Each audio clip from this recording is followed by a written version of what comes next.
Hello friends, Rajpath जी के GS classes में आपका स्वागत है। आज की class April month current affair संबंधी है। ये भाग नंबर 2 है। भाग नंबर फर्स्ट पहले अपलोड कर लिया गया है। ये जितने भी प्रश्न हैं बहुत ही महत्वपूर्ण है कि आप किसी भी कम्पिटेटिव एग्जाम की तैयारी कर रहे हो तो इस क्लास के अलावा आपको और कहीं से पढ़ने की आवश्यकता नहीं है। जितने भी इंपॉर्टेंट प्रश्न हैं सभी का संकलन साथ में किया गया है। प्रश्न संख्या 1, हाल ही में किसे 16वें वित्त आयोग के सदस्य नियुक्त किया गया है? तो अभी 16वें वित्त आयोग के सदस्य नियुक्त किसे किया गया हाल ही में? तो मनोज पांडा को 16वें वित्त आयोग का सदस्य नियुक्त किया गया है। 16वें वित्त आयोग से संबंधित और महत्वपूर्ण फैक्ट है, ये देख लो। केंद्र सरकार ने 31 दिसंबर 2023 को अरविंद पनगड़िया की अध्यक्षता में 16वें वित्त आयोग का गठन किया है। किसकी अध्यक्षता में? अरविंद पनगड़िया, यानी कि अध्यक्ष कौन है? अरविंद पनगड़िया है। कौन सा वित्त आयोग है की बात करें? ये 16वां वित्त आयोग है। गठन कब हुआ? 31 दिसंबर 2023 को। ये 16वें वित्त आयोग से आने वाले 4 वर्ष में जितने भी कम्पिटेटिव एग्जाम होंगे बहुत ही महत्वपूर्ण प्रश्न इस टॉपिक से बनेंगे, इसलिए सबको अच्छे से याद कर लेना। ये एक संवैधानिक निकाय है जो केंद्र राज्य वित्तीय संबंधों पर सुझाव देता है। आयोग 31 अक्टूबर 2025 तक अपनी रिपोर्ट राष्ट्रपति को सौंपेगा। अपनी रिपोर्ट कब तक राष्ट्रपति को सौंपेगा? तो याद रखना 31 अक्टूबर 2025 को प्रश्न बन सकता है। वित्त आयोग की यह रिपोर्ट 1 अप्रैल 2026 से शुरू होने वाले 5 वर्षों के लिए होगी। जो रिपोर्ट 31 अक्टूबर 2025 को राष्ट्रपति को सौंपी जाएगी वो 1 अप्रैल 2026 से शुरू होगी और लास्ट 5 वर्षों तक चलेगी। 16वें वित्त आयोग की पहली बैठक कब हुई थी? जो 14 फरवरी 2024 को हुई थी। 16वें वित्त आयोग की पहली बैठक कब हुई थी? याद रखना 14 फरवरी 2024 को हुई थी। अरविंद पनगड़िया की अध्यक्षता में वाले 16वें वित्त आयोग के कितने सदस्य हैं? 4 सदस्य हैं टोटल। इसमें कौन कौन है? तो इसमें याद रखना, इसमें पूर्व व्यय सचिव अजय नारायण झा और सेवानिवृत्त नौकरशाह एनी जॉर्ज मैथ्यू आयोग के पूर्णकालीन सदस्य है। ये दोनों का आयोग के पूर्णकालिक सदस्य है, अजय नारायण झा और एनी जॉर्ज मैथ्यू। इसके अलावा स्टेट बैंक ऑफ इंडिया समूह के मुख्य आर्थिक सलाहकार सौम्य कांति घोष अंशकालिक सदस्य है। ये कैसे है? अंशकालिक सदस्य है। अभी चौथे 3 ये हो गया, चौथा कौन सा है?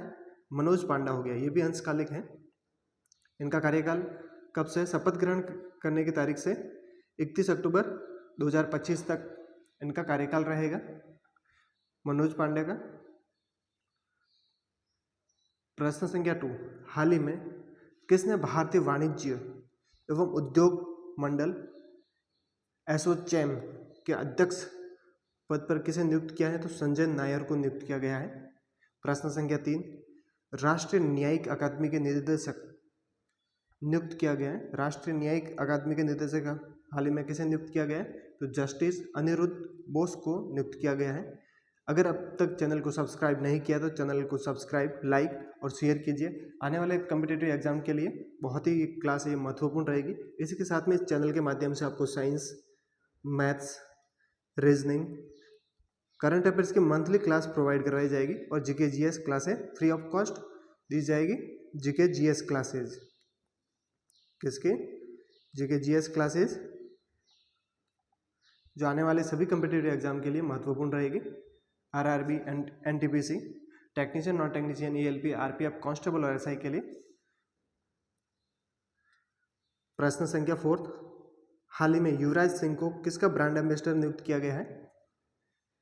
तो इस युवराज सिंह को किसका ब्रांड एम्बेसडर नियुक्त किया? आईसीसी T20 वर्ल्ड कप 2024 का ब्रांड एम्बेसडर नियुक्त किया गया। किसको किया गया? युवराज सिंह को, याद रखना।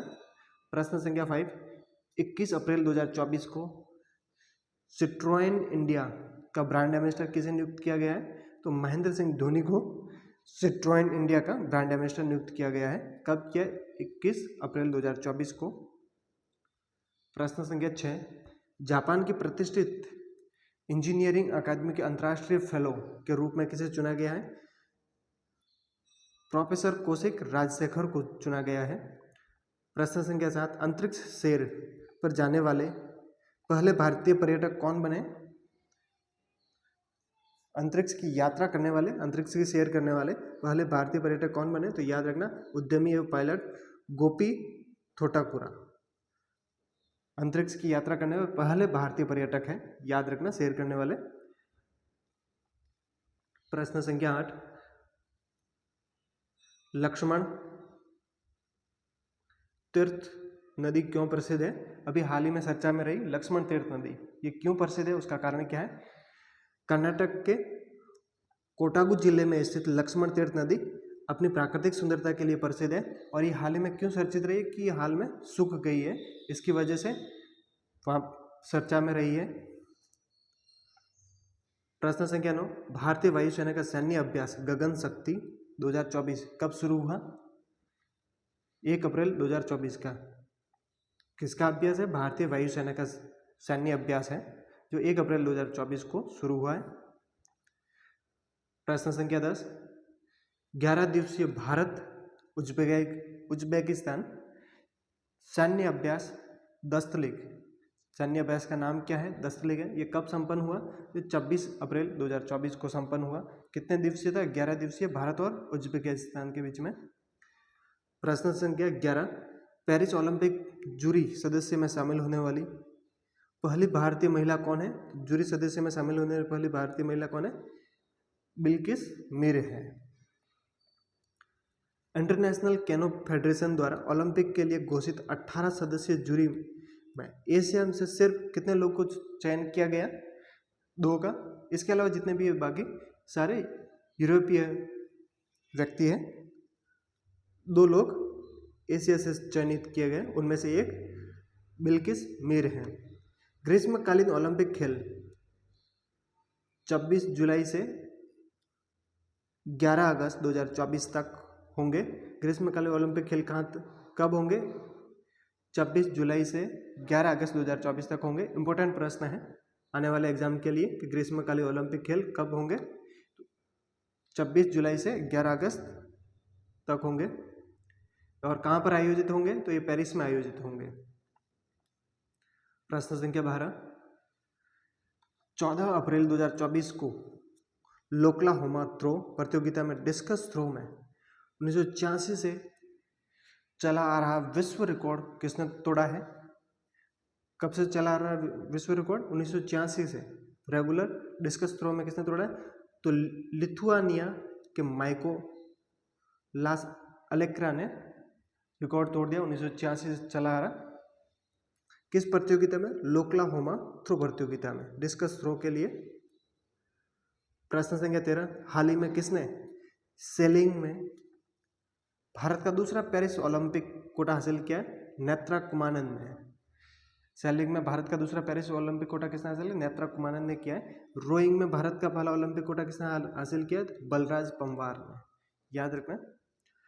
प्रश्न संख्या 15, ग्रीष्म के ओलंपिया शहर में ओलंपिक फ्लेमिंग लाइटिंग सेरेमनी का आयोजन कब किया गया? 16 अप्रैल 2024 को इसका आयोजन किया गया। 56वीं राष्ट्रीय खो खो चैंपियनशिप 2023-24 का आयोजन कहाँ किया गया? दिल्ली के इंदिरा गांधी स्टेडियम में किया गया। कहाँ किया गया? दिल्ली के इंदिरा गांधी स्टेडियम में किया गया। इस प्रतियोगिता में महाराष्ट्र ने महिला और पुरुष दोनों वर्गों के खिताब अपने नाम किए हैं और इस खिताब में याद रखना जो विजेता टीम है उसको 3 लाख रुपए नकद और एक ट्रॉफी दी जाती है और उप विजेता टीम को 2 लाख रुपए और एक ट्रॉफी दी जाती है। और इस साल के दोनों खिताब के नाम पर है, महाराष्ट्र के नाम पर है, महिला और पुरुष श्रेणी के। प्रश्न संख्या 17, राष्ट्रीय कैरम चैंपियनशिप का खिताब किसने जीता है? तो महिला वर्ग का रश्मि कुमारी ने जीता है और पुरुष वर्ग का खिताब किसने जीता है? श्रीनिवास ने जीता है।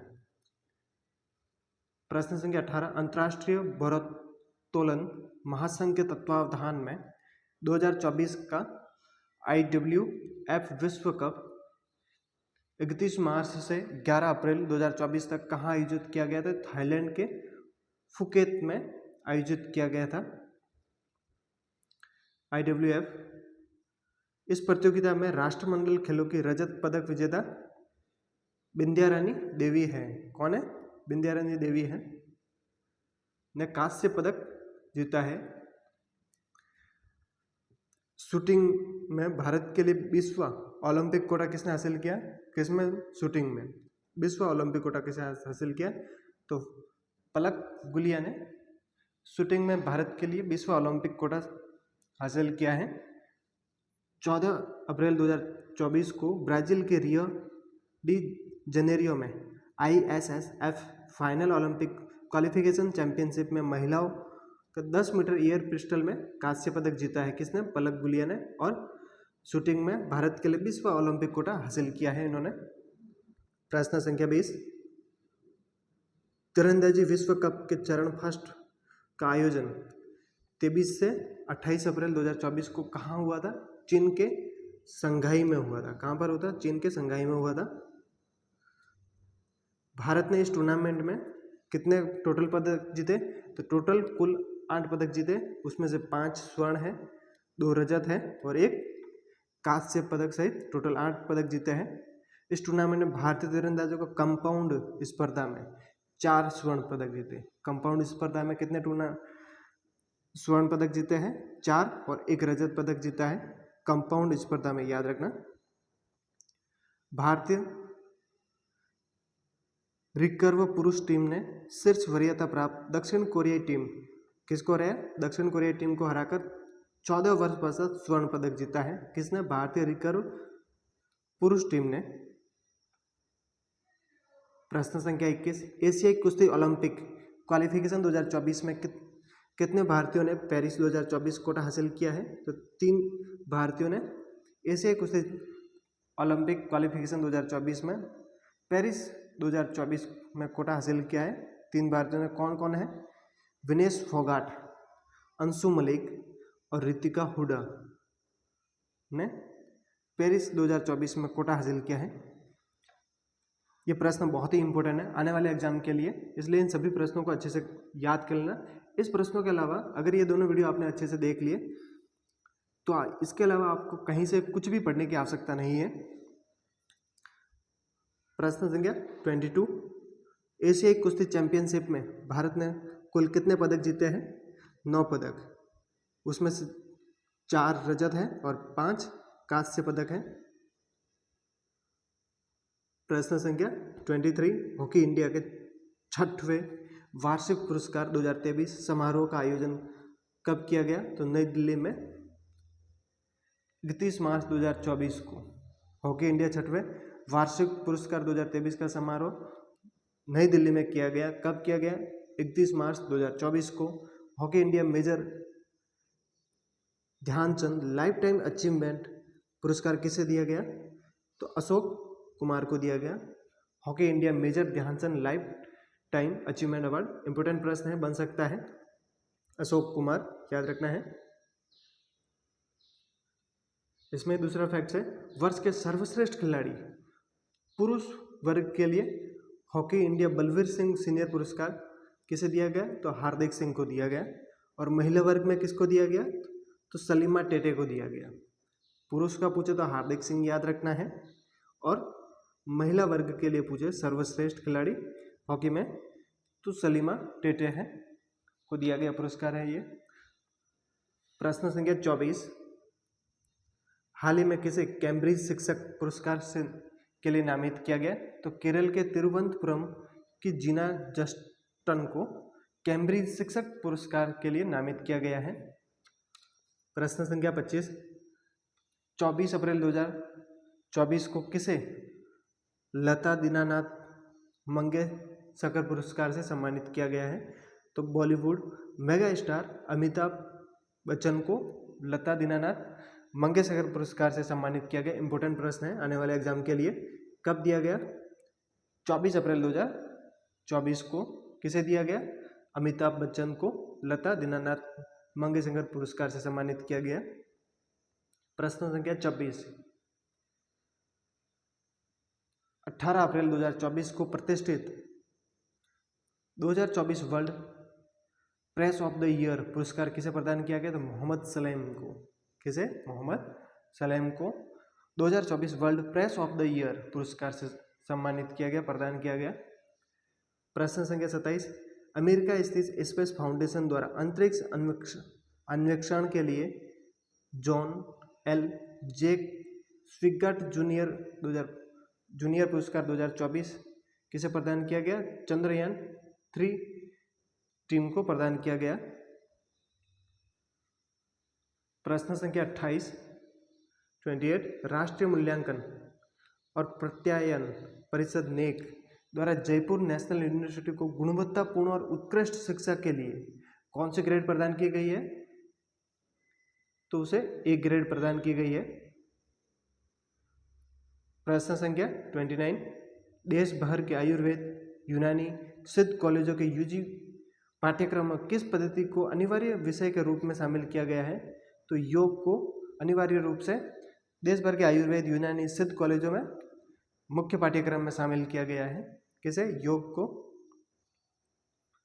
प्रश्न संख्या 30, भारत की पहली बहुउद्देशीय हरित हाइड्रो पावर स्टेशन NJSHPS का उद्घाटन कहाँ किया गया?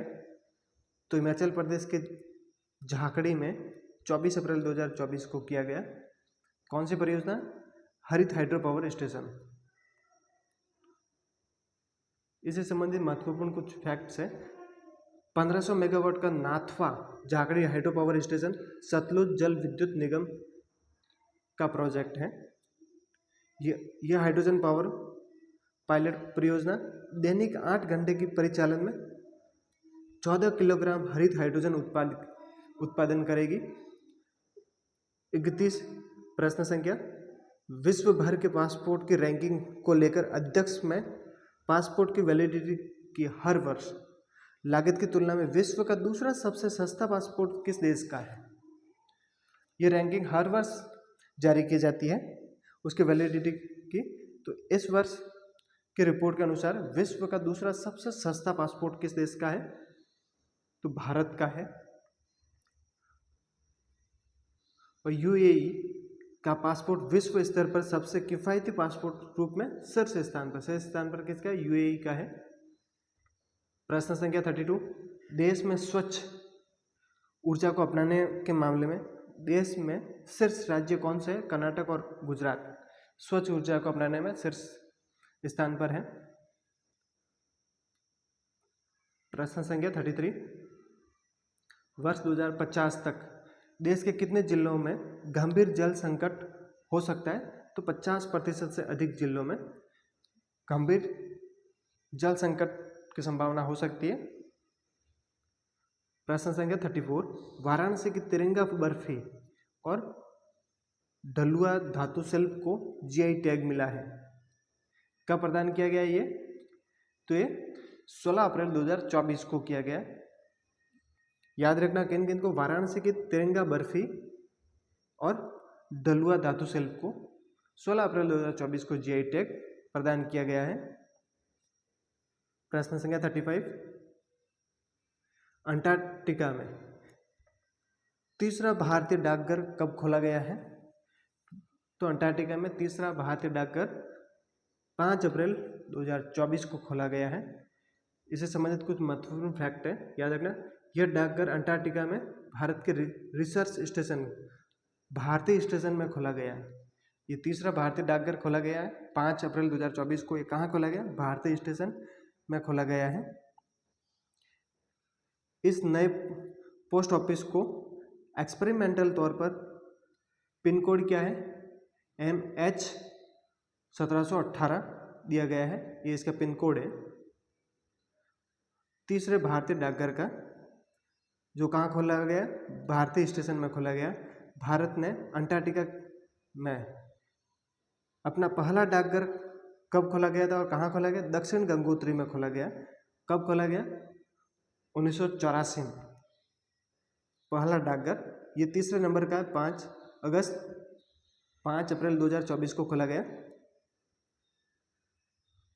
और पहला 1984 में। दूसरा अंटार्कटिका में भारतीय डाकघर की दूसरी शाखा मैत्री में वर्ष 1990 में खोली गई थी। प्रश्न संख्या 36, ग्लोबल फॉरेस्ट वॉच के मॉनिटरिंग प्रोजेक्ट के आंकड़े अप्रैल 2024 में जारी के अनुसार भारत में लगभग कितने हेक्टेयर वन क्षेत्र नष्ट हुआ है। ग्लोबल फॉरेस्ट वॉच के मॉनिटरिंग प्रोजेक्ट के आंकड़े के अनुसार भारत में कितने हेक्टेयर वन नष्ट हुए हैं, तो याद रखना 13 लाख हेक्टेयर वन नष्ट हुए हैं क्षेत्र। प्रश्न संख्या 37, डोपिंग अपराधियों की रिपोर्ट 2022 में भारत कौन से स्थान पर है, शीर्ष स्थान पर है। वाडा द्वारा ये जारी की जाती है। प्रश्न संख्या 38, किस संस्थान के मुख्यालय भवन में भारत की सबसे बड़ी जलवायु घड़ी स्थापित कर इसे 23 अप्रैल 2024 को परिचालित किया गया। भारत की सबसे बड़ी जलवायु घड़ी, तो याद रखना वैज्ञानिक और औद्योगिक अनुसंधान परिषद CSIR में स्थापित किया गया है। कब परिचालित कब किया गया, तो 23 अप्रैल 2024 को। प्रश्न संख्या 39,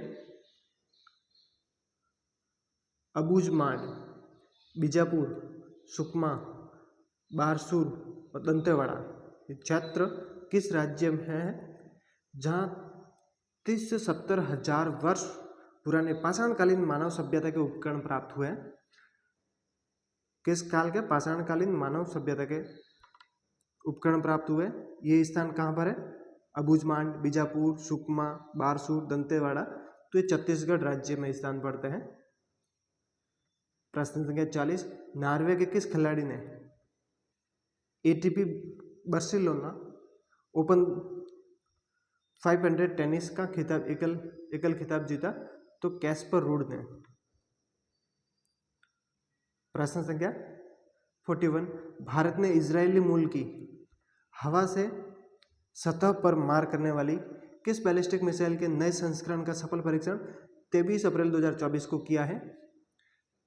याद रखना हवा से सतह पर मार करने वाली बैलिस्टिक मिसाइल है, तो ये कौन सी है, क्रिस्टल मेज 2 का सफल परीक्षण किया है। कब किया, 23 अप्रैल 2024 को। प्रश्न संख्या 42, ग्रीन इस्लाम नाम से मुहिम किस देश ने शुरू की है, तो ग्रीन इस्लाम नाम से इंडोनेशिया ने मुहिम शुरू की है। प्रश्न संख्या 43, मियामी ओपन 2024 का युगल खिताब किसने जीता है, रोहन बोपन्ना और मैथ्यू एबडन ने मियामी ओपन 2024 का युगल खिताब जीता है, रोहन बोपन्ना और मैथ्यू एबडन। अब तक अगर चैनल को सब्सक्राइब नहीं किया है तो चैनल को सब्सक्राइब, लाइक और शेयर जरूर कीजिए।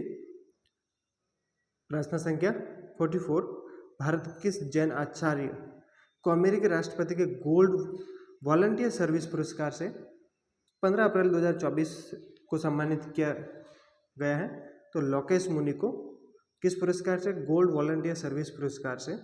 कब सम्मानित किया गया, 15 अप्रैल 2024 को लोकेश मुनि को, याद रखना है। प्रश्न संख्या 45, वर्ष 2024 के Wisden leading cricketer of the world पुरुषों में किसे सम्मानित किया गया है, तो पेट कमिंस, ये कहाँ के हैं, ऑस्ट्रेलिया के हैं। प्रश्न संख्या 46, अंडमान निकोबार द्वीप समूह के किस जनजातीय समूह ने पहली बार लोकसभा चुनाव 2024 में अपने मताधिकार का प्रयोग किया है, तो सोम्पेन जनजाति है जिसने अपने पहली बार लोकसभा चुनाव में मताधिकार का प्रयोग किया है। प्रश्न संख्या 47, भारत के वह 17 वर्षीय ग्रैंड मास्टर जो कैंडिडेट शतरंज टूर्नामेंट जीतने वाले दूसरे भारतीय हैं, पहले कौन है, विश्वनाथन आनंद है, दूसरे भारतीय कौन है, डोमाराजू गुकेश, याद रखना है, दूसरे हैं डोमाराजू गुकेश और पहले विश्वनाथन आनंद है।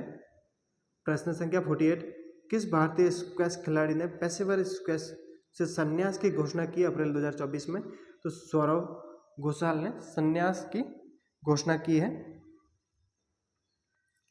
प्रश्न संख्या 49, भारत ने किस वर्ष अपने परमाणु ऊर्जा उत्पादन को 1 लाख मेगावाट तक बढ़ाने का लक्ष्य रखा है, तो 2047 तक 1 लाख मेगावाट तक बढ़ाने का लक्ष्य रखा गया परमाणु ऊर्जा उत्पादन का।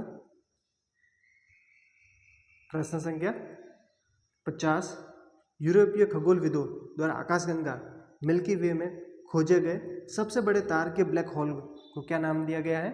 गैया BH3। मिल्की वे में खोजे गए सबसे बड़े तार के ब्लैक होल को नाम क्या रखा गया? नाम क्या दिया गया है? गैया BH3 नाम दिया गया है। सबसे बड़ा तार के ब्लैक होल है। प्रश्न संख्या 51, अमेरिकी अंतरिक्ष एजेंसी नासा द्वारा सौर ऊर्जा से संचालित अपना महत्वाकांक्षी स्पेस क्राफ्ट 24 अप्रैल 2024 को कहाँ से लॉन्च किया गया? तो न्यूजीलैंड से इसको लॉन्च किया गया है। प्रश्न संख्या 51, DRDO ने स्वदेशी तकनीक क्रूज मिसाइल का सफल उड़ान परीक्षण कहाँ से किया है? तो DRDO ने स्वदेशी तकनीक क्रूज मिसाइल का सफल उड़ान परीक्षण एकीकृत परीक्षण रेंज चांदीपुर उड़ीसा से 18 अप्रैल 2024 को किया गया है। एकीकृत परीक्षण रेंज चांदीपुर उड़ीसा से। प्रश्न संख्या 52, आज का लास्ट प्रश्न, delta fourth heavy rocket delta 9250H America का एक हैवी लिफ्ट लॉन्च वाहन है। इसे कब लॉन्च किया गया? तो फ्लोरिडा के कैप कैनोर कहाँ अप्रैल में लॉन्च किया गया। कब लॉन्च किया गया? तो अप्रैल में लॉन्च किया गया। और कहाँ से किया गया? तो फ्लोरिडा के cap Canaveral space force station के स्पेस लॉन्च कॉम्प्लेक्स 37 से इसको लॉन्च किया गया है। कब? तो अप्रैल माह में इसको लॉन्च किया गया है। ऐसे प्रश्न देखने के लिए चैनल को सब्सक्राइब, लाइक और शेयर कीजिए। मिलते हैं नेक्स्ट क्लास में। Thanks for watching.